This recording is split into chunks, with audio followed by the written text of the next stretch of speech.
அதிர்ஷ்டம் பல வழிகளில் இருந்தும், மலையையே தாங்கக்கூடிய மன வலிமை இருந்தும், உயிர் கொடுத்து போராடும் உழைப்பு இருந்தும், வாழ்க்கையில பணம், நிம்மதி, சந்தோஷம் இதையெல்லாம் அதாவது உண்மையாக உழைத்து போராடி கஷ்டப்பட்டு ஒரு நேரத்தில் பார்த்தாலும், ஆனா இன்னைக்கு கனவு மாதிரி அனைத்தும் போய்விட்டது. எல்லாம் போய் இன்னைக்கு பல பிரச்சனைகளை சிக்கி தவிக்கிற, வாழ்வா சாவாங்கிற போராட்டத்துல இருக்கிற என் அன்பு மீனராசி நண்பர்களே, உங்க மூச்சை நல்லா இழுத்துக்குங்க, பொறுமையா விடுங்க, உங்களை அசுவாசப்படுத்திக் கொள்ளுங்கள், பெருமூச்சு விடுங்க அப்படின்னு சொல்லுவாங்கல்ல. பெருமூச்சு எப்ப விடுவாங்க?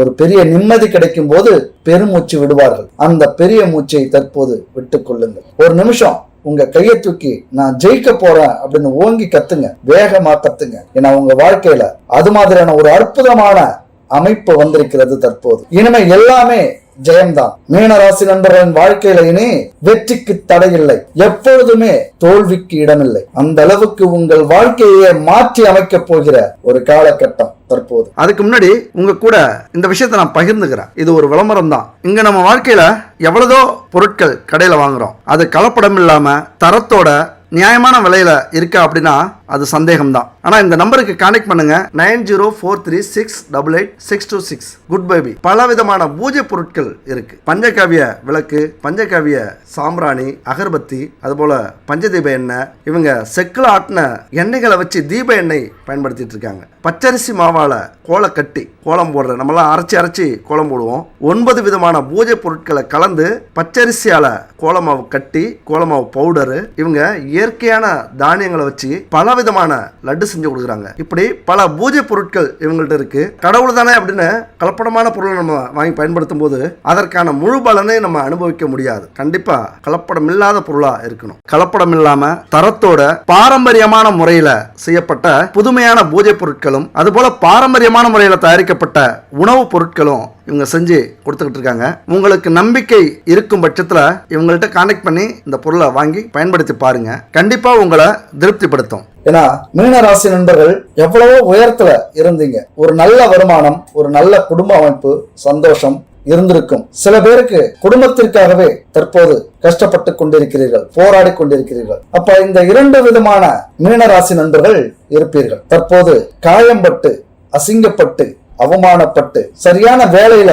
நிம்மதி இல்ல, லாபம் இல்ல, வேலையில நஷ்டம், தொழில நஷ்டம். தற்போது ஒரு அடிப்பட்ட சிங்கமாக மீனராசி நண்பர்கள் சோர்ந்து போய் இருக்கிறீர்கள். என்ன செய்யறதுனே தெரியாம துவண்டு போய் இருக்கிறீர்கள். ஒன்று புரிந்து கொள்ளுங்கள் மீனராசி நண்பர்களே, இந்த காயம்பட்ட சிங்கம் கர்ஜனை செய்யும் காலம் வந்துவிட்டது. கர்ஜனை ஆரம்பம். இனிமே நின்னு விளையாட போறீங்க.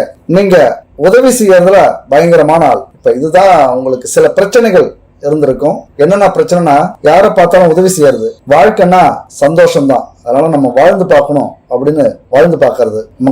நமக்கு அடுத்த நிமிஷத்துக்கு அமௌண்ட் இருக்கோ, காசு இருக்கோ, நம்மளால முடியவோ முடியாதோ, ஆனா வாக்கு கொடுத்துடணும். வாக்கு கொடுத்து அடுத்தவர்களை சந்தோஷப்படுத்துவதில் நீங்கள் கெட்டிக்காரர். கண்டிப்பா அதை முடிச்சு தரேன், கவலைப்படாதீங்க. ஏன் வருத்தப்படுறீங்க? உங்களால் முடியவில்லை என்றாலும் அவர்களுக்கு வாக்கு கொடுத்து விடுவீர்கள். இது ஒரு பெரும் பிரச்சனை மீனராசி நண்பர்களுக்கு. அது மாதிரி உங்களுக்கு துரோகம் செய்கிறார்கள் என்று தெரிந்தும் அதை கண்டு கொள்ள மாட்டீர்கள். சரி, இதெல்லாம் சகஜம், துரோகம் தானே. ஏதோ ஒரு ஆசையில, ஏதோ ஒரு கஷ்ட காலத்துல துரோகம் செஞ்சுட்டாங்க, பரவாயில்ல, மன்னிச்சிடும். அது மாதிரியான ஒரு பண்புள்ளம் கொண்டவர்கள் மீனராசி நண்பர்கள். தற்போது இந்த பிரச்சனைகளால் நீங்கள் மிகப்பெரிய பிரச்சனைகளை சந்தித்துக் கொண்டிருக்கிறீர்கள். அது என்ன பிரச்சனைனா, கடன் பிரச்சனை. கடன் பிரச்சனையில் சிக்கி தவித்துக் கொண்டிருக்கிறீர்கள் என் அன்பு மீனராசி நண்பர்களே. கடன் பட்டார் நெஞ்சம் போல் கலங்கினான் இலங்கை வேந்தன். பலாயிரம் வருடங்களுக்கு முன்பே கம்பர் ராமாயணத்துல இந்த கடன் தொல்லையை பத்தி எடுத்துக்காட்டாக சொல்லி இருப்பார். இந்த கடன் தொல்லைங்கிறது நம்ம கால சுத்தின பாம்பு மாதிரி. அது எப்ப கிடைக்கும், எப்படி கிடைக்கும், நம்மளை எப்ப சாக்கும் அப்படின்னு சொல்ல முடியாது. அவ்வளவு ஆபத்தானது, பேராபத்தானது இந்த கடன் தொல்லை. இன்னும் கொஞ்சம் நீங்க சுதாரிக்கலன்னா உங்களை நடு தெருவுக்கு கூட கொண்டு போய் விட்டு விடும். சுதாரித்துக் கொள்ளுங்கள். இப்ப சுதாரிச்சுக்கிட்டு இருப்பீங்க, கண்டிப்பா ஒரு முடிவு பண்ணி நீங்க இறங்கி இருப்பீங்க, ஒரு திட்டத்தை தீட்டி இருப்பீர்கள். இல்லைன்னா சீக்கிரம் உங்களுடைய சிந்தனையை பயன்படுத்தி ஒரு திட்டத்தை தீட்ட முயற்சி செய்யுங்கள். பலருடைய வாழ்க்கை மிகவும் கேள்விக்குறியாக இருக்கும். மீனராசி நண்பர்களுடைய வாழ்க்கை மிகவும் கேள்விக்குறியாக தற்போது இருக்கும். என் அன்பு மீனராசி நண்பர்களே, வாழ்க்கையில எப்படி சந்தோஷம் முக்கியமோ அது மாதிரி நம்ம வாழ்றதுக்கு இந்த காற்று முக்கியமோ, நம்ம பசியாறதுக்கு உணவுகள் முக்கியமோ, தாகத்தை தீர்க்க இந்த நீர் இந்த உலகத்தில் எப்படி முக்கியமோ, அது மாதிரி நம்ம வாழ்க்கையில மிக உயர்ந்த இடத்துக்கு போறதுக்கு இந்த பிரச்சனைகள் மிகவும் முக்கியமானது. இதை புரிந்து கொண்டிருப்பீர்கள் என் அன்பு மீனராசி நண்பர்களே. தோல்விகள் மிக முக்கியமானது. தண்ணீர் குடித்தால் தாகம் தீரும், காற்றை சுவாசித்தால் உயிர் வாழலாம், தோல்வியை நேசித்தால் வெற்றி பெறலாம். இத பாருங்க. ஏன்னா காற்றில்லாமல் உயிர் இல்லை, நீர் இல்லாமல் வாழ்க்கை இல்லை, தோல்வி இல்லாமல் வெற்றி இல்லை. இந்த உண்மையை, ரகசியத்தை, இந்த பொருளாதார தத்துவத்தை என் அன்பு மீனராசி நண்பர்களை நீங்கள் புரிந்து கொள்ளுங்கள். இந்த ஒரு விஷயத்தை புரிஞ்சுக்கிட்டீங்கன்னா இந்த நிமிஷத்திலிருந்து இந்த கடன் பிரச்சனை, இதனால வந்த குடும்ப பிரச்சனை, இதனால வந்த வேலை பிரச்சனை, இதனால வந்த தொழில் பிரச்சனை, இதனால வந்த அவமானங்கள், இதனால பட்ட அசிங்கங்கள், இது எல்லாமே வாழ்க்கையின் ஒரு அங்கம். நம்ம ஸ்கூல்ல படிக்கிற பாடங்கள் மாதிரி இதை நீங்கள் புரிந்து கொள்வீர்கள் நண்பு நண்பர்களே. ஒரு சிம்பிளா சொல்றேன், நம்ம வாழ்க்கையில 12 ஆண்டுகள் பள்ளி படிப்பையும், அதற்கு மேல 3 ஆண்டுகளோ 5 ஆண்டுகளோ 8 ஆண்டுகளோ கல்லூரி படிப்பையும் படித்து பல தேர்வுகளை நாம் எழுதி வெற்றி பெற்று வந்திருக்கிறோம். எத்தனை போராட்டம், ராத்திரியும் பகலும் எவ்வளவு கஷ்டப்பட்டிருப்போம் அந்த படிக்கிறதுக்கு. எத்தனை பேர்கிட்ட கெஞ்சிருப்போம், எத்தனை பேர் நமக்கு உதவி செய்திருக்கிறார்கள், எத்தனை பேரை மீறி நம்ம வெற்றி பெற்றிருக்கோம். முதலிடம், 2ஆம் இடம், 5ஆம் இடம். இந்த போராட்ட உணர்வு தற்போது எங்கே போனது என்று யோசியுங்க. எவ்வளவோ பார்த்துட்டோம். இது ஒரு விஷயமா? 15 ஆண்டுகள் 18 ஆண்டுகள் போராடி நாம் வெற்றி பெற்றிருக்கிறோம் தேர்வுகளில். அல்லது கல்லூரி படிப்போ பள்ளி படிப்போ படிக்காதவர்கள் சும்மா இருந்திருக்க மாட்டாங்க, வேலை செஞ்சிருப்பாங்க, குடும்பத்துக்காக உழைத்திருப்பார்கள். அப்போ அதுல பல பாடங்களை கற்றிருப்பீர்கள். என் அன்பு நண்பர்களே, எவ்வளவோ பார்த்துட்டீங்க.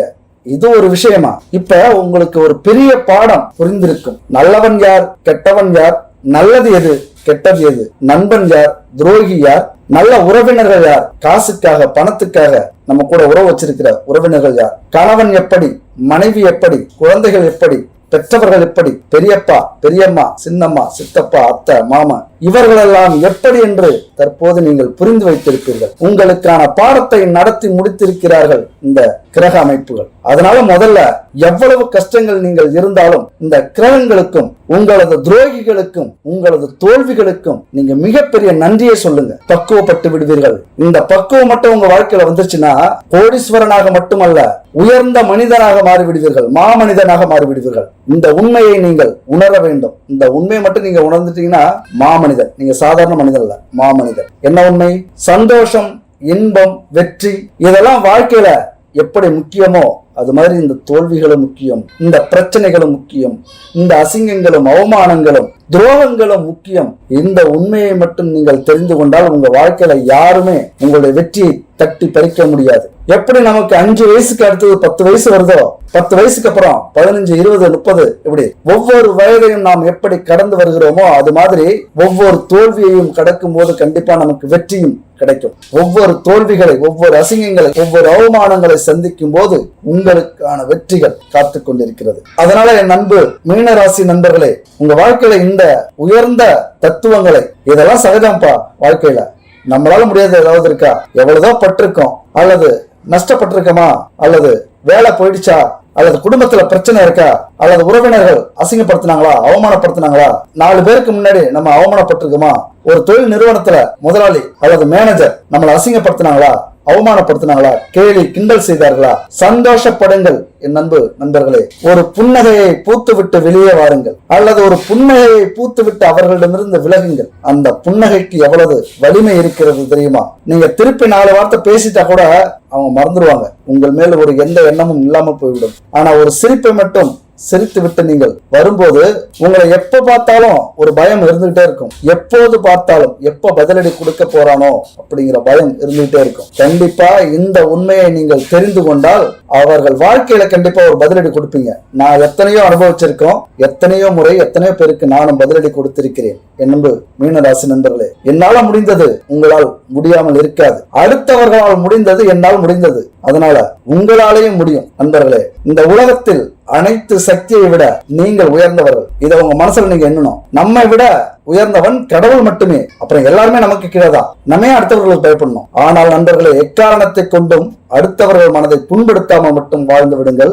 மிகப்பெரிய மாற்றங்கள் உங்கள் வாழ்க்கை சந்திக்கும். நண்பர்களே, இந்த வீடியோ முழுவதும் நீங்க இருக்கிற பிரச்சனை, உங்களுக்கான எந்த பிரச்சனை வேணாலும் நம்ம தாங்கிக்கலாம், சமாளிச்சுக்கலாம். ஆனா கடன் பிரச்சனையை நம்ம தாங்கிக்க முடியாது. அந்த கடன் பிரச்சனைக்கான தீர்வை நம்ம எப்படி கொண்டு வர்றது, என்ன பரிகாரங்கள், நம்முடைய வாழ்க்கை முறையை எப்படி அமைச்சிக்கலாம். அதாவது இந்த வீடியோல நீங்க உங்கள் ராசிக்கான பலனை மட்டும் பார்க்க போவதில்லை, உங்கள் வாழ்க்கைக்கான சில பாதைகளும் இங்கே இருக்கிறது. இந்த ரகசியத்தை மட்டும் தெரிஞ்சுக்கங்க, கண்டிப்பா சொல்லி அடிப்பீங்க. ஒரு கில்லி மாதிரி உங்க வாழ்க்கையிலையும் நீங்க ஆடம்பர வாழ்க்கையை வாழப் போகிறீர்கள் என் நண்பர்களே. ஆனால் தற்போது ஏன் கடன் வாங்கியிருப்பீங்க அப்படின்னா இந்த ஆடம்பர வாழ்க்கையாலதான். ஆடம்பர வாழ்க்கை வாழ்வது தவறில்லை, ஆனால் எது மாதிரியான காலகட்டத்தில், எது மாதிரியான வருமானத்தில் நாம் ஆடம்பர செலவை செய்தோம்ங்கிறது முக்கியம். இப்ப உங்களுக்கு எப்படி கடன் வந்திருக்கும் அப்படின்னு பாத்தீங்கன்னா, வீடு, நிலம், வாகனம், ஆபரணங்கள், அது மாதிரி திருமணம், கல்வி கடன், இதெல்லாம் பண்ணதுனால கடன் வந்திருக்கும். இதெல்லாம் சுப கடன். அது மட்டும் இல்ல, நோயிலிருந்து தப்பிக்கிறதுக்கு கடன் வாங்கி இருப்பீங்க. நோய், உடல்நல பிரச்சனைகள், இதனால கடன் வாங்கியிருப்பீங்க. அடுத்தவங்க சொன்னாங்களேன்னு தேவையற்ற பணத்தை விரயம் செய்திருப்பீர்கள். பணத்தை அடிச்சிருப்பீங்க, காணாம போயிருக்கும் உங்கள்ட்ட இருந்து பணம், அல்லது திருடப்பட்டிருக்கும். வம்பு, வழக்கு, நீதிமன்றம், இதனால செலவு பண்ணிருப்பீங்க.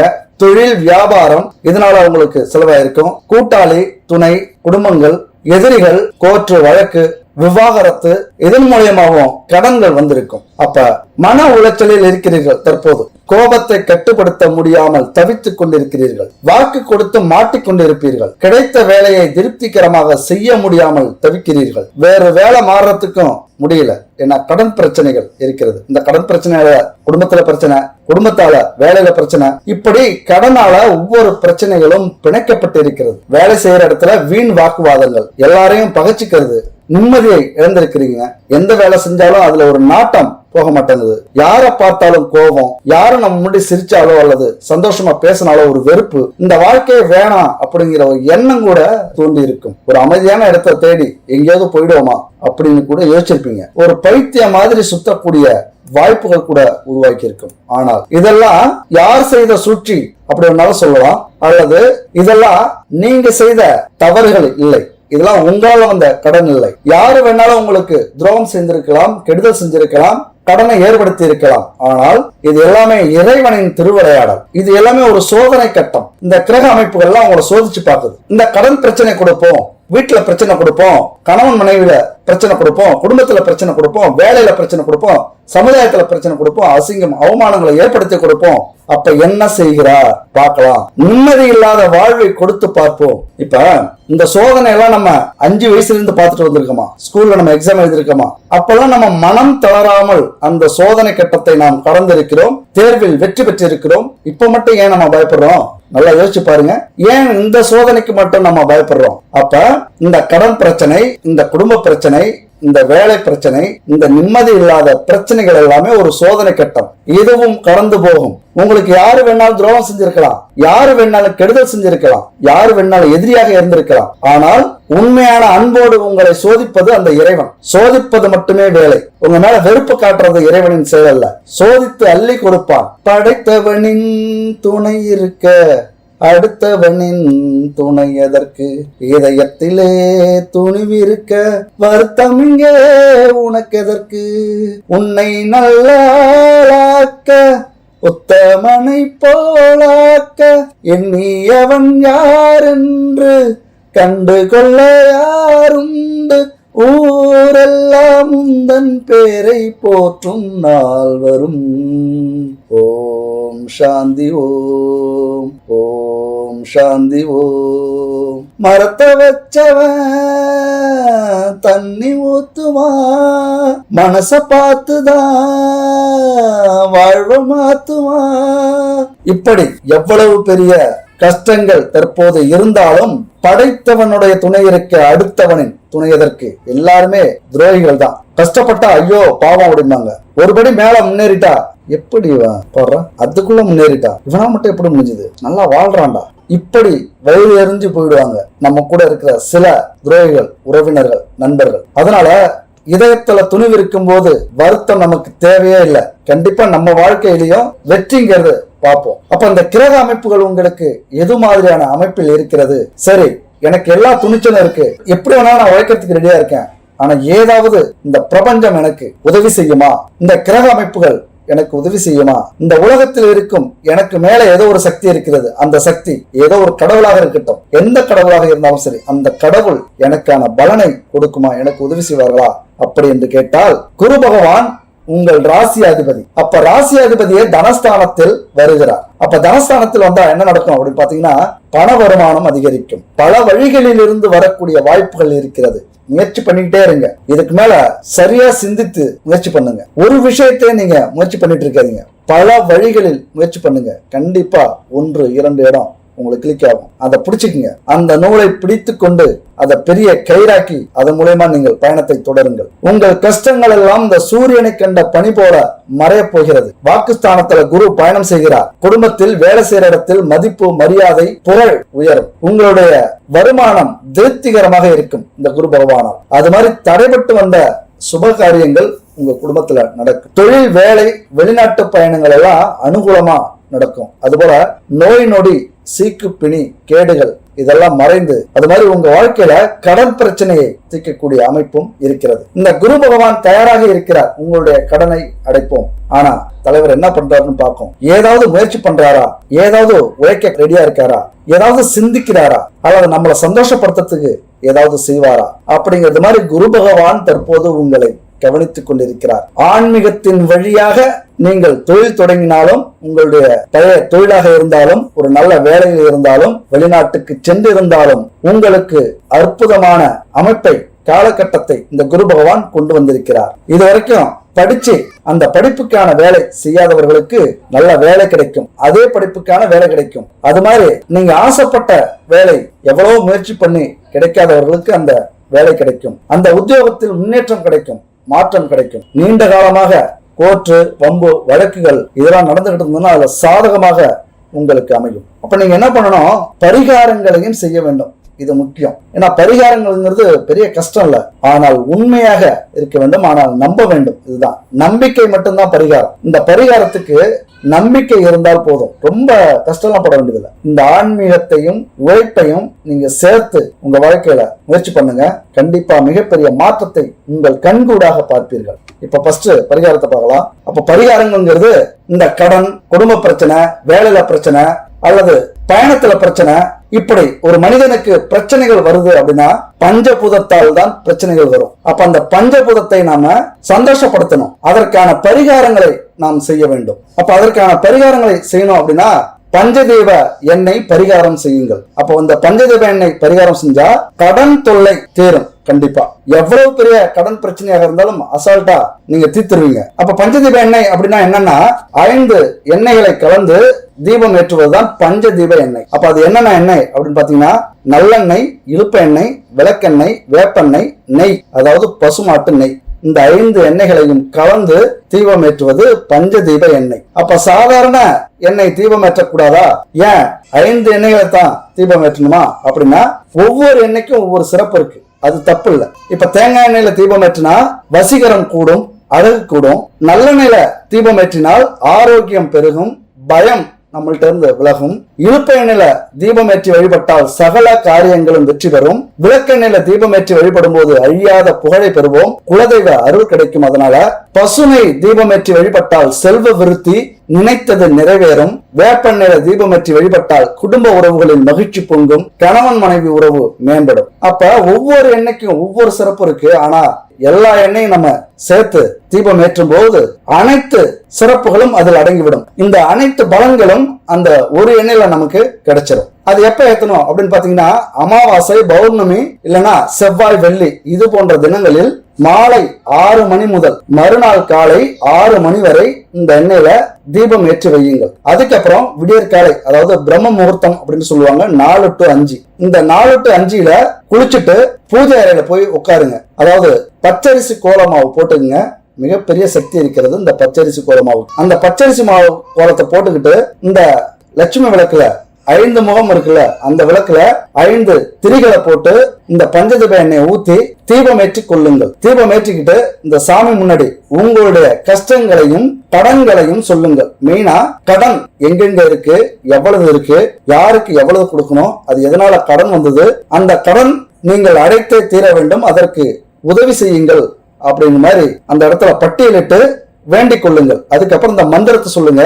ஓம் ஸ்ரீ பஞ்சமி தேவியை நமக, ஓம் ஸ்ரீம் ஹ்ரீம் க்ளீம் வராகி தேவியை நம, க்ளீம் வராகி முகி ஹ்ரீம் சித்தி ஸ்வரூபிணி ஸ்ரீம் தனவ சங்கரி தனம் வர்ஷய வர்ஷய ஸ்வாகா அப்படிங்கிற இந்த மந்திரத்தை அந்த பிரம்ம முகூர்த்தத்தில் சொல்லி வணங்குங்கள். எத்தனை முறை சொல்லணும் அப்படின்னு பாத்தீங்கன்னா 16 முறை சொல்லி உச்சரிக்கும் போது இந்த மந்திரத்துக்கான சக்தி பிரதிபலிக்கும். உங்களுடைய கடன் ஒவ்வொரு கடனாக அடைந்து தீரும் வரை இந்த மந்திரத்தை சொல்லுங்கள். கடன் அடைய அடைய இந்த விளக்குக்கு முன்னாடி யாராருக்கு கடன் எவ்வளவு கொடுக்கணும்னு சொல்றீங்களா அதை கழிச்சுக்கிட்டே வாங்க. அந்த கொடுத்த கடனை சொல்லாதீங்க, கொடுக்க வேண்டிய கடனை சொல்லிக்கிட்டே வாங்க. இப்படி பஞ்சதீப விளக்கு பரிகாரம் செஞ்சீங்கன்னா உங்க வாழ்க்கையில இருக்கிற கடன் பிரச்சனை அத்தனையும் தீரும். மிகப்பெரிய பலன் இதனால கிடைக்கும். ஏன்னா 1000 பசுனை விளக்குகளை ஏற்றி வழிபடுவதால் கிடைக்கும் பலன் இருக்குல்ல, அது ஒரு இலுப்ப எண்ணெய் விளக்கை ஏற்றினாலே கிடைக்கும் அந்த பலன். அதே மாதிரி 1000 இலுப்ப எண்ணெய் விளக்கு ஏற்றி வைப்பதன் மூலம் கிடைக்கும் பலன் ஒரு பஞ்சதீப எண்ணெய் விளக்கு ஏற்றி வைப்பதால் கிடைக்கக்கூடிய பலன். அப்ப அந்த பஞ்சதீப எண்ணெய்க்கு அவ்வளவு சக்தி இருக்கிறது. இதை ஆலயத்துக்கும் எடுத்துட்டு போய் விளக்கேற்றி வழிபடலாம். வீட்டிலும் நம்ம சொன்னது மாதிரி பரிகாரங்கள் செஞ்சு வழிபடலாம். எண்ணற்ற பலன்களை நீங்கள் அடைவீர்கள். அதோட உங்களது கடன் பிரச்சனை சுத்தமா தீரும். சரிங்க, இந்த பஞ்சதீப எண்ணெய் நம்ம பக்கத்து கடையெல்லாம் இருக்குமா, நம்ம ஊர்ல இருக்குமா, அதெல்லாம் சுத்தமானதாக இருக்குமா அப்படின்னு கேட்டா நீங்க தான் சந்தேகப்படணும். ஏன்னா 100 ரூபாய்க்கும் 150க்கும் பஞ்சதீப எண்ணெய் கிடைக்குது அப்படின்னு கொண்டு போய் நம்ம ஏற்றி வைப்போம். ஆனா எந்த அளவுக்கு இறைவனுக்கு நாம் சுத்தமாக தெளிவான எண்ணெயை நாம் பஞ்சதீப எண்ணெய் ஏற்றி வைக்கிறோமோ அந்த அளவுக்கு பலன் அதிகமாக கிடைக்கும். அப்ப 150 ரூபாய்க்கு இந்த 5 எண்ணெயும் சேர்த்தால் கட்டுப்படி ஆகுமா? அப்ப என்ன பண்றாங்க, கலப்படத்தை கலந்து கொடுப்பார்கள் நமக்கு. அப்ப அது மூலியமா பலன் கிடைக்குமா? எப்படி இருந்தாலும் பஞ்சதீப எண்ணெய் தானே அப்படின்னு கேட்டா சுத்தமான எண்ணெய்க்கு கிடைக்கிற பலனை விட அந்த கலப்பட எண்ணெய்க்கு கிடைக்கும் பலன் குறைவு. அப்ப நமக்கு முழு பலன் கிடைக்கணும்னா சுத்தமான எண்ணெய் நமக்கு வேண்டும். அப்போ உங்களுக்கு சுத்தமான பஞ்சதீப எண்ணெய் கிடைக்கணும்னா இந்த ஸ்கிரீன்ல இருக்கிற நம்பரை கான்டாக்ட் பண்ணுங்க. செக்கில் ஆட்டின எண்ணெய்களை கலந்து சுத்தமான பசுனையை கலந்து இந்த பஞ்சதீப எண்ணெயை இவர்கள் கொடுக்கிறார்கள். குட் பேபிங்கிற பிராண்ட். கண்டிப்பா உங்க வாழ்க்கையில மிகப்பெரிய மாற்றத்தை இந்த பஞ்சதீப எண்ணெய் ஏற்படுத்தும். முயற்சி பண்ணி பாருங்க நண்பர்களே. ஆமேடம் எருது சுறா நண்டு கன்னி 5 இடத்தில் கருணாகம் அமர்ந்திருக்க பூமேவும் ராஜயோகம் தனிதுயில் என்று புகழலாமே என்ற யோகத்தால் எதையும் சாதிக்கும் வல்லமையை ராகு கொடுத்தார். ஜென்ம ராசியில் வரும் ராகுவிற்கு கேதுவின் பார்வையும் ராசிக்கு கிடைக்கிறது. நீண்ட நாள் பிரிந்திருந்த குடும்பம் ஒன்று சேரும். நீண்ட நாள் பிரிந்திருந்த கணவன் மனைவி ஒன்று சேர்வீர்கள். நீண்ட நாள் பிரிந்திருந்த காதலர்கள் ஒன்று சேர்வீர்கள். ஏன்னா இதெல்லாம் ஒரு புரிதல் வந்துடும். இந்த ராகு கேது உங்களுக்கு உண்மையை புரிய வைப்பார். யாரையாவது தப்பா நினைச்சிருந்தீங்கன்னா இந்த காலகட்டத்துல அது தப்பு அப்படின்னு உங்களுக்கும் புரிய வைப்பார். அது மாதிரி நீங்க நேர்மையா இருந்து உங்களை தவறாக யாராவது நினைத்து கொண்டு உங்களிடம் சண்டை போட்டு கொண்டு பிரிந்திருந்தால் அவர்களுக்கு புத்தி கொடுத்து இல்ல நீங்க நினைக்கிற மாதிரிலாம் அவர் கெட்டவர்ல, அவர் அந்த தப்பு செய்யல, அந்த தப்புக்கான காரணம் இவங்க தான், அப்ப இதுதான், அதனால நீங்க தப்பா நினைக்காதீங்க, அவர் நல்லவர் வல்லவர் அப்படின்னு உங்களை பத்தி புகழ்ந்து இந்த ராகுவும் கேதுவும் உங்க கூட இணைத்து வைப்பார். உங்கள் கணவனாக இருந்தாலும் சரி, உங்கள் மனைவியாக இருந்தாலும் சரி. நான் இதை ஏன் சொல்றேன்னா ஆண்களுக்கும் பெண்களுக்கும் இந்த அனைத்து பலன்களும் ஒத்து வரும். அதனால இருபாலருக்குமே இப்ப நம்ம சொல்லிட்டு இருக்கோம். அது மாதிரி நண்பர்கள் உதவியால் பொருளாதாரம் நிலை உயரும். தடைபட்டு வந்த திருமணம், சுபகாரியம், குழந்தை பாக்கியம் இதெல்லாம் தடை இருந்திருக்கும். அந்த தடையெல்லாம் தற்போது நீங்கிவிடும். அது மாதிரி ராகு கொடுத்தால் கேது கெடுப்பார். அதனால நிறைய வருது அல்லது சந்தோஷங்கள் வருது அல்லது குடும்பத்துல நம்ம சேர்ந்துட்டோம் அப்படின்னு நினைச்சு அதிக மிகுதியான சந்தோஷம் வந்துச்சுன்னா சில பேர் நம்மளுடைய நிலையை மறந்து விடுவோம். அப்ப மறைக்கும் போது இந்த கேது விளையாடுவார். அப்ப எது உங்களுக்கு சந்தோஷத்தை கொடுத்ததோ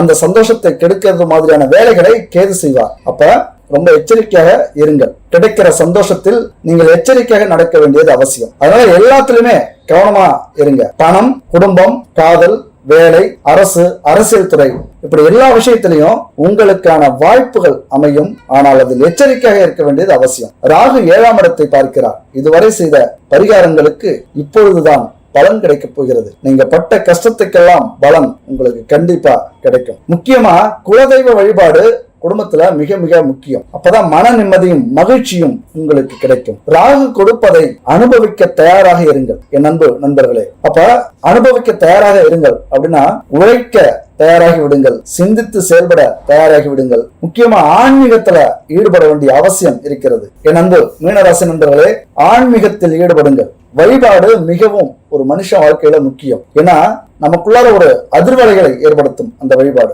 அப்ப வழிபாடுங்கிறது சாதாரண விஷயம் இல்லைங்க. நம்ம உடம்புல ஒரு அதிர்வை ஏற்படுத்தும், ஒரு உணர்ச்சியை ஏற்படுத்தும். ஆலயங்களுக்கு செல்லும் போது அந்த சக்தி ஒவ்வொரு சிலையிலும் இருக்குல்ல, கடவுள் சிலையில அந்த சக்தி நம்ம உடம்புக்குள்ளார பாயும். அப்ப நம்ம மனசுல எவ்வளவு தீய சக்திகள் இருந்தாலும், தீய எண்ணங்கள் இருந்தாலும் அதெல்லாம் தானாகவே வெளியேறி தூய்மையான உள்ளத்தை நாம் அடைவோம். அது மாதிரி வீட்டுல இருக்கிற அந்த தீபத்துக்கு முன்னாடி உட்காந்து பேசுங்க. சாமி போட்டாவே இல்லைனாலும் பரவாயில்ல, தீபத்துக்கு முன்னாடி நின்று பேசுங்க.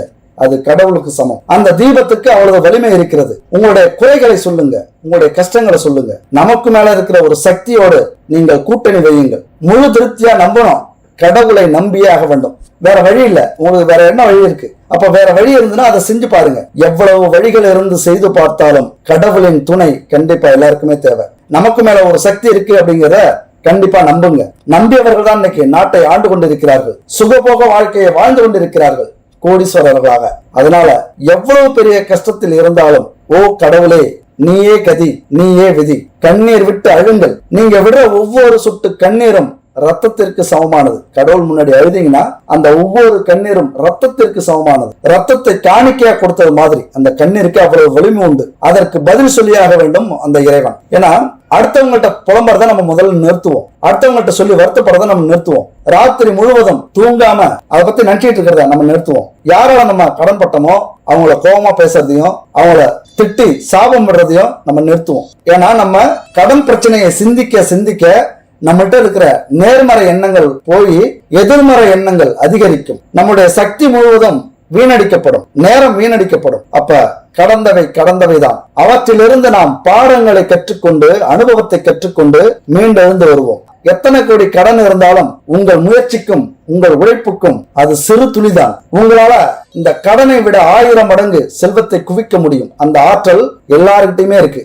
ஏன்னா சோர்ந்து போய் அமர்ந்திருந்தா இத்தனை கோடீஸ்வரர்கள் எல்லாம் நாட்டுல இருந்திருக்க மாட்டாங்க. வெட்ட வெட்ட குறிப்பாங்க, அழிக்க அழிக்க பிறப்பாங்க. சோர்வு வரலாம், நிதானம் வரும் வரை. அதுக்கப்புறம் உடனே எழுந்திருச்சு அடுத்த வேலையை பார்க்க ஆரம்பிச்சிடணும். எல்லாமே போயிடுச்சா பரவாயில்ல, ஒரு 10 நிமிஷம் சாமிக்கு முன்னாடி உட்காருங்க. எல்லாத்தையும் கீழே இறக்குங்க, உங்க மண்டையில இருந்து எல்லாத்தையும் கீழே இறக்குங்க. புத்துணர்ச்சி பெறுங்கள். புதிதாக பிறந்தோம் என்று நினைத்து ஒவ்வொரு விஷயத்தையும் ஆராய்ந்து செயல்படுத்த ஆரம்பியுங்கள். கடனுக்கு காரணமானவரையும் ஏமாற்றியவரையும் மீண்டும் மீண்டும் நினைச்சு எதிர்மறை எண்ணங்களை அதிகரிச்சுக்காதீங்க. மனசக்தி வீணாகும். அது உங்களை ஆக்க அறிவை தடை செய்யும், உங்க நேரத்தை வீணடிக்கும். இந்த கடன் நினைவுகள் வரும்போதெல்லாம் அதை ஒரு சவாலா நினைச்சுக்கீங்க. எழுந்து நில்லுங்க, உங்களால ஜெயிக்க முடியும். கடன் அதிகமா இருந்துச்சுன்னு வச்சுங்களேன், அப்போ வட்டி அதிகமா கட்டணும் அப்படின்னா, உங்கள்கிட்ட ஏதாவது சொத்து இருந்ததுன்னா அல்லது பவுனு ஏதாவது பொருள் அப்படி இருந்ததுன்னா அதை வித்துட்டு அந்த கடனை முதல்ல அடைச்சு முடியுங்க. வேண்டாம், அந்த கடனே வேண்டாம். சொத்து போனாலும் பரவாயில்ல, பவுனு போனாலும் பரவாயில்ல, கடனை முதலில் அடையுங்கள். அப்படி கடன் இல்லைன்னா உழைப்பை மூலதனமாக்கி உழைக்க ஆரம்பிங்க. கடவுளை கூட வச்சுக்கீங்க. அப்படின்னா பரிகாரத்தை செய்து கொண்டு உங்களது உழைப்பை முன்னெடுத்து வையுங்கள். அப்ப சொத்துலாம் போகுது, இதெல்லாம் வித்து கடன் அடைக்கலாமா அப்படிலாம் நினைக்காதீங்க. கௌரவத்தை நினைக்காதீங்க. கடன்களை கட்டிவிட்டு மன சிக்கலில் இருந்து, மன பிரச்சனையில இருந்து வெளியில வாருங்க.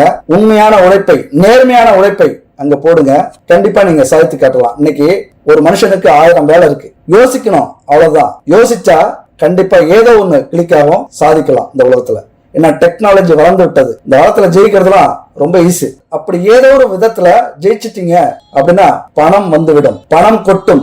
உங்களது மதிப்பும் மரியாதையும் உயர்ந்து விடும். அப்ப மதிப்பும் மரியாதையும் உயர்ந்துச்சுன்னா எத்தனை சொத்துக்கள் வேண்டுமானாலும் வாங்கலாம். நீங்க வித்த இடத்துல அதை விட 100 மடங்கு சொத்து வாங்கலாம். அதனால நண்பர்களே, கடன் இருக்குன்னு வருத்தப்படாதீங்க, கடன் இருக்கேன்னு பயப்படாதீங்க. ஒரு வேலை செய்யுங்க. நீங்க கண்டிப்பா நிதானமா இனிமே நம்ம எழுந்து நம்மளுடைய வேலையை மறுபடியும் ஆரம்பிப்போம். போனது போகட்டும், கடன் எவ்வளவு கடனாலும் இருக்கட்டும், அடுத்த போரை நம்ம ஆரம்பிப்போம் அப்படின்னு நினைச்சு முடிவு பண்ணிட்டீங்கன்னா இந்த பரிகாரத்தை செய்ய தொடங்குங்க. அடுத்தது யாருக்கு நீங்க கடன் கொடுக்கணுமோ அவங்கள்ட்ட பேசுங்க. அதாவது தவணை முடிய போகுதுன்னா என்ன ஆகுமோ ஏதாகுமோ அப்படிங்கிற மன உளைச்சல் இருக்காதீங்க. 5ஆம் தேதிக்கு ஒருத்தருக்கு நம்ம பணம் கொடுக்கணும் அப்படின்னா 4ஆம் தேதியே அவரை போய் பாருங்க, முழுசா அவர்கிட்ட சொல்லுங்க, இந்த மாதிரி பிரச்சனை, கொஞ்சம் என்னால சேர்க்க முடியல, ரெடி பண்ண முடியல, பணம் வந்துடும், கொஞ்சம் லேட் ஆகுது, ஒரு 10 நாள் டைம் கொடுங்க அல்லது 1 மாசம் டைம் கொடுங்க, மீண்டும் திருப்பி அந்த பணத்தை கொடுக்க அவகாசம் கேளுங்கள். அதனால கொஞ்சம் அவர் வருத்தப்படுவார், இல்ல சங்கடப்படுவார், அது பிரச்சனை இல்லை. ஆனால் உங்களை நம்புவார். ஏன்னா அங்க இருக்கிற பிரச்சனை என்னன்னா, கடன் வாங்கியவர்கள் பதில் சொல்றதில்ல, போன் எடுக்கிறதுல, நேரடியா பார்த்து பேசுறதில்ல, மறைந்து விடுவது, பயப்படுறதுதான் காரணம். அப்ப கடன் கொடுத்தவர்களுக்கு கோபம் தான் அதிகம் வரும். ஏன்னா கடன் கொடுத்தவர்கள் நம்ம மேல அன்பாலையும், நம்ம மேல மரியாதையாலையும், நம்ம வாழ்க்கையில முன்னேறுங்கிறதாலையும், நம்ம பிரச்சனையை தீர்க்கணுங்கிறதால தான் அவங்க கடன் கொடுத்தாங்க. அவர்களை நாம் வருத்தப்பட வைத்தாலோ அல்லது அவர்களை நம்ம திருப்பி திட்டினாலோ அந்த பாவம் நமக்குத்தான் சேரும். அது இன்னும் நம்மள பெரிய கடனாளியா மாற்றிவிடும். அதனால கடன் கொடுத்தவர்களை மதிப்போம். அவர்களை மதித்து அதற்கான பதிலை நம்ம சொன்னோம்னா கண்டிப்பா அவங்க எவ்வளவு பெரிய கோபக்காரங்களா இருந்தாலும் சரி, கெட்டவர்களாக இருந்தாலும் சரி, நம்மளை மன்னித்து விடுவார்கள். அப்பயும் நம்மளை மன்னிக்காம திட்டுறாங்க அல்லது அசிங்கப்படுத்துறாங்க, அவமானப்படுத்துறாங்கன்னா அவங்களுக்கு அந்த பாவம் போய் சேர்ந்து விடும். அதனால நண்பர்களே, நீங்கள் அவர்களுக்கான மரியாதையை கொடுங்கள். 6ஆம் தேதினா 5ஆம் தேதியே போய் சொல்லிடுங்க. 5ஆம் தேதி சொல்லாம அவர் 6ஆம் தேதி நம்ம வீட்டுக்கு வந்துட்டா எவ்வளவு அசிங்கமா இருக்கும், எவ்வளவு அவமானமாக இருக்கும். சரி, 6ஆம் தேதி அவர் வராம நம்ம 5ஆம் தேதி போறோம், அதுக்கு முன்னாடியே அவர் வராரு, என் பணம் ரெடி ஆகலையா அப்படின்னு 4ஆம் தேதியே வரார், கோபத்தோடு வருகிறார் அப்படின்னா உங்க வாசல் முன்னாடி பச்சரிசி மாவால கோலம் போட்டு வைங்க.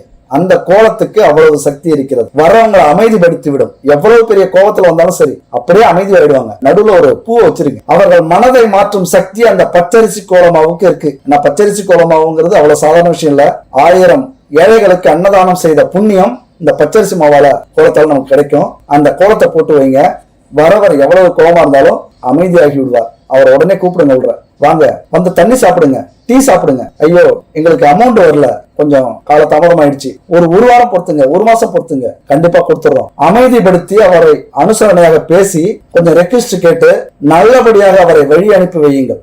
மிகப்பெரிய மாற்றம் அந்த கடன் பிரச்சனைகளை தீரும். ஏன்னா இதெல்லாம் சிங்கத்தை அதன் குகையிலேயே சந்திக்கிற மாதிரி. இந்த மாதிரிலாம் பண்ணீங்கன்னா சிங்கத்தை அதன் குகையில சந்திக்கிற மாதிரிதான். அதனால இது மாதிரி உங்களுடைய ஆக்டிவிட்டி இருக்கணும். கடனை கண்டு பயந்து ஓடக்கூடாது. அந்த பிரச்சனைக்கு முன்னாடியே நிக்கணும், நின்னு தீர்க்கணும். அது மட்டும் இல்ல, பணத்தை சம்பாதித்து கடனை கட்டியே தீருவேன் அப்படின்னு கோவிலையும் சொல்லுங்க, உங்க பூஜாரிலையும் சொல்லுங்க, உங்க மனசுல நினைச்சுக்கிட்டே இருங்க, பணத்தை சம்பாதித்து கடனை கட்டியே தீர்வேன் அப்படின்னு. இது அடிக்கடி நீங்க சொல்லும் போது இந்த பிரபஞ்சத்துக்கு அந்த வார்த்தை கேட்டு கண்டிப்பா நடக்கும். இப்படி நாம் என்ன நினைக்கிறோமோ அது அப்படியே நடக்கும். நாம் எதை அதிகமாக நினைக்கிறோமோ அது கண்டிப்பா நடக்கும். எதை நாம் உறுதியாக நினைக்கிறோமோ அது நடந்தே தீரும். என் அன்பு மீனராசி நண்பர்களே, இந்த விஷயத்தை தெரிஞ்சுக்குங்க. இந்த குரு பகவானும் ராகு கேது மட்டுமல்ல உங்களுக்கு உதவ வந்திருக்கிறது, தற்போது சனி பகவானும் வந்திருக்கிறார். சனி பகவானும் வந்திருக்கிறார் அப்படின்னா இதுவரைக்கும் சனி பகவான் நன்றாக கொடுத்தார், ஆனால் கொடுத்ததை செலவழிக்க வந்திருக்கிறார். என்னவா?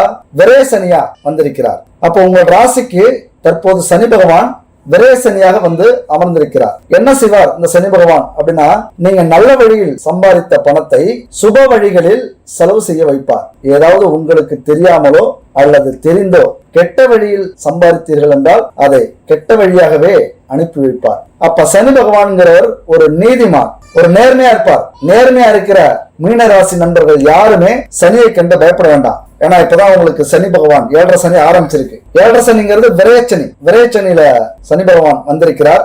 அதனால ஐயோ 7.5 சனி வந்துருச்சோ அப்படிலாம் பயப்படாதீங்க. நீங்க நேர்மையா இருக்கிற நிமிடங்கள் வரை யாருக்குமே நீங்க பயப்பட வேண்டிய அவசியம் இல்லை. அந்த சனீஸ்வரன் உங்களுக்கு மாமா மச்சானா செயல்படுவார், ஜாலியா இருப்பார், ஒரு நண்பனா செயல்படுவார். ஆனா தப்பு மட்டும் அவரை வச்சுக்கிட்டே செஞ்சுட்டீங்கன்னா எல்லாம் வச்சு செஞ்சிருவார். தயவு செய்து என் அன்பு நண்பர்களே, எந்த விஷயங்களிலும் நீதி நேர்மை இருக்கிறதா என்று பார்த்து செய்யுங்கள். அது மாதிரி யார் மனதையும் துன்புறுத்தி விடாதீர்கள். மிகவும் முக்கியம், யார் மனதையும் துன்புறுத்தல் இருக்கவே கூடாது. அது எவ்வளவு பெரிய கஷ்டங்கள் வந்தாலும் சரி, எவ்வளவு பெரிய கடன் இருந்திருந்தாலும் சரி, அது மாதிரி நீங்க கடன் வாங்கியவர்களிடம் அமைதியோடு பேசுங்கள், அன்போடு பேசுங்கள். யார் மனசையும் கஷ்டப்படுத்தாதீங்க. இது மாதிரி மட்டும், அதாவது உண்மையா நேர்மையா யார் மனதையும் துன்புறுத்தாமல் உங்களால முடிஞ்ச உதவிகள் செஞ்சீங்கன்னா அந்த 2.5 வருடம் மட்டுமல்ல விரயசனி, இந்த 7.5 வருஷத்தையும் எளிமையாக கடந்து விடலாம். என் அன்பு மீனராசி நண்பர்களே, உங்கள் வாழ்க்கையில மிகப்பெரிய மாற்றத்தை இவர் கொடுப்பார். மிகப்பெரிய மாற்றம் உங்க வாழ்க்கையில வேணும் அப்படின்னா இந்த 4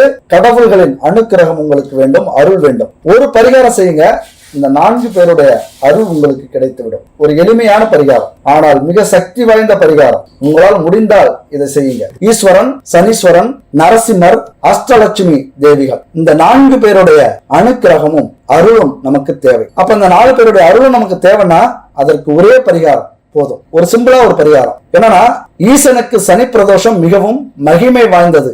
அதுபோல நரசிம்மருக்கு செவ்வாய்க்கிழமைகளில் சுவாதி நட்சத்திரங்களில் வரும் பிரதோஷங்கள் மிகவும் விசேஷமானவை. இந்த நேரத்துல நரசிம்மரை வணங்கி விரதம் இருந்தால் நினைத்த காரியம் கைகூடும், எதிரி பயம் தீரும், தீய வினைகள் விலகும், கடன் பிரச்சனை முற்றிலுமாக தீரும், குடும்பத்தில் சந்தோஷம் அமைதி நிலவும். இதெல்லாம் ஜோதிட சாஸ்திரம். அதனால இந்த ஈஸ்வரன், சனீஸ்வரன், நரசிம்மர், அஷ்டலட்சுமி தேவி வழிபடுவதற்கான காலம் பிரதோஷ காலம். அப்ப இந்த பிரதோஷ காலத்துல விரதம் இருங்க. சனிக்கிழமையில விரதம் இருந்தா மிகவும் நல்லது. சனிக்கிழமையில் வருகிற பூஷம், அனுஷம், உத்திரட்டாதி ஆகிய நட்சத்திர தினங்களில் சனி பகவான் விரதம் இருங்கள். அப்ப சனிக்கிழமை அன்னைக்கு விரதம் இருந்தா இந்த 4 தெய்வங்களின் அனுக்கிரகமும் அருளையும் நாம் பெற்றுவிடலாம். 21 சனிக்கிழமை தொடர்ந்து இருக்கணும். அந்த 21 சனிக்கிழமை இந்த விரதத்தை நீங்கள் கடைபிடியுங்கள்.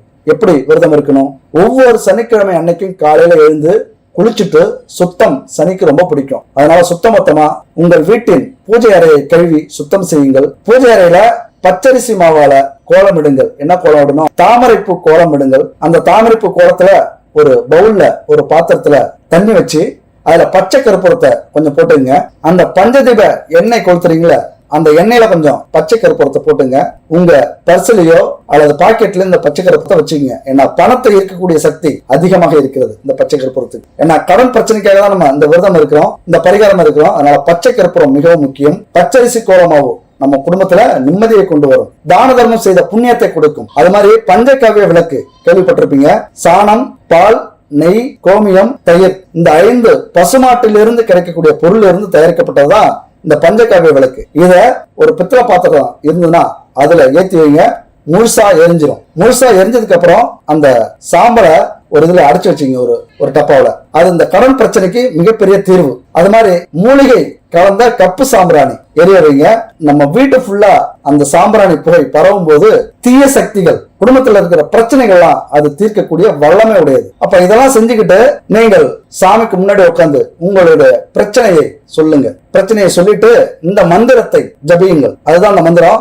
நீலாங்கன சமபாசம் ரவிபுத்திரம் யமாக்ரஜம் சாயா மாத்தாண்ட சம்பூதம் தம் நமாமி சனச்சரம். அதாவது மை போன்று கருமை நிறம் கொண்டவனே, சூரியனின் மைந்தனே, யமதர்மனின் சகோதரனே, சாயாதேவியின் வயிற்றில் பிறந்தவனே, மெதுவாக சஞ்சாரம் செய்பவனே, சனி பகவானே, உன்னை போற்றுகிறேன். இதுதான் அந்த மந்திரத்துக்கான அர்த்தம். அப்ப சனிக்கிழமை விரதம் இருந்து இந்த மந்திரத்தை சொல்லி காலை முதல் மாலை வரை ஏதும் உண்ணாமல், அருந்தாமல், உறங்காமல் விரதம் இருக்க வேண்டும். அப்ப விரதம் இருக்கும்போது காலையில உணவை காகங்களுக்கு வையுங்க. ஏன்னா யமதர்மராஜன் மக்களை சந்திக்கணும்னா காக வடிவில தான் வருவாராம். அப்ப அவருக்கு உணவு போடும்போது யமதர்மனை சந்தோஷப்படுத்தினது மாதிரி. அப்ப யமனும் சனியும் சகோதரர்கள். அப்ப காக்கைக்கு உணவிடுவதால் ஒரே சமயத்துல யமனும் சனியும் திருப்தி அடைவதாக ஐதீகம். அப்ப சனியின் பிடியில் சிக்கி இருப்பவர்கள் அந்த தாக்கம் குறைய இது மாதிரியான விரதம் இருக்கிறது நல்லது. அது மாதிரி ஈஸ்வரன், நரசிம்மர், அஷ்டலட்சுமி தேவிகளின் பரிபூர்ணமான அருள் உங்களுக்கு கிடைக்கும். இந்த அஷ்டலட்சுமி தேவிகளின் அருள் கிடைக்கணும்னா இந்த பச்சரிசி கோலமாவு அதால கோலம் போடுறது மிகவும் முக்கியம். அன்னைக்கு கோயிலுக்கு போயிட்டு வாங்க. ஏழைகளுக்கு உணவு கொடுப்பது சனீஸ்வரனுக்கு மிகவும் பிடித்த விஷயம். அப்படி கோயிலுக்கு போகும்போது இந்த பஞ்சதீப எண்ணெயை கொண்டு போய் விளக்குல ஊற்றி வழிபட்டு வாருங்கள். வரும்போது உங்க வாசல்ல இந்த பச்சரிசி மாவால கோலமிட்டு இருக்க வேண்டும். அதை நீங்க கிராஸ் பண்ணி உள்ள போகும்போது உங்களுடைய இந்த கெட்ட சக்திகள், கந்திஷ்டிகள், போட்டி, பொறாமை, வைத்தறிச்சல் இதெல்லாம் உங்கள்கிட்ட இருந்து விலகும். நம்ம வாழ்க்கையில முன்னேறதுக்கு காரணமே சில பேருடைய தீய எண்ணங்கள், கெட்ட எண்ணங்கள், கந்திஷ்டிகள் அதெல்லாம் நம்ம வளராம தடுத்து விடும். அதனால அந்த பச்சரிசி கோலமாவை கிராஸ் பண்ணி உள்ள போங்க. அதுக்கப்புறம் போயிட்டு அந்த விரதத்தை முடிங்க. எவ்வளவு பெரிய பிரச்சனைகள் இருந்தாலும் இந்த 4 தெய்வத்தின் அனுக்கிரகம் இதனால உங்களுக்கு கிடைக்கும். மிகப்பெரிய மாற்றம் உங்க வாழ்க்கையில ஏற்படும். அது மட்டும் இல்லைங்க, கடைசியா ஒரே ஒரு பயிற்சி ஒண்ணு சொல்றேன். இந்த பயிற்சி நீங்க முயற்சி பண்ணி பாருங்க. உங்க வாழ்க்கையில இது கூட மிகப்பெரிய மாற்றத்தை ஏற்படுத்தும். என்ன பண்ணணும் அப்படின்னா, பஞ்சதீப எண்ணெயில 5 முகம் அந்த லட்சுமி விளக்குல திரி போட்டு ஏற்றி வச்சுக்கீங்க. சாமி போட்டா எதுவுமே வேண்டாம். அந்த விளக்கு மட்டும் முன்னாடி ஏற்றி வச்சுக்கீங்க. பச்சரிசி மாவால கோலம் போட்டுங்க. முன்னாடி கோலம் போட்டுக்கிட்டு அந்த விளக்குக்கு முன்னாடியும் அந்த கோலத்துக்கு முன்னாடியும் உட்காருங்க. நல்லா கண்ணை மூடிக்கிட்டு 3 முறை ஆழ்ந்த சுவாசம் செய்யுங்கள். அதாவது மூச்சை இழுத்து இழுத்து வெளியில விடுங்க. அதுக்கப்புறம் கண்ணை மூடிக்கணும். உங்கள் மனக்கண் முன்னாடி அந்த விளக்க கொண்டு வாங்க.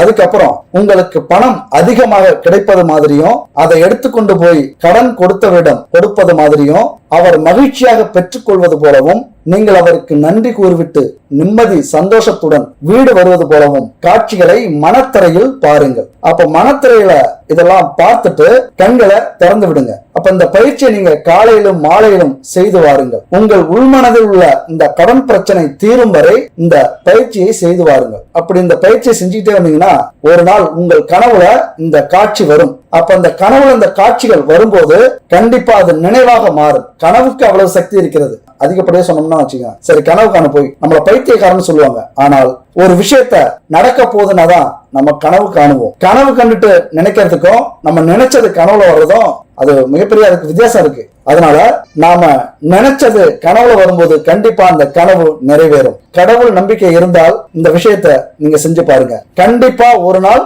உண்மை ஒரு நாள் வெல்லும். இந்த உலகம் முன் பேர் சொல்லும்.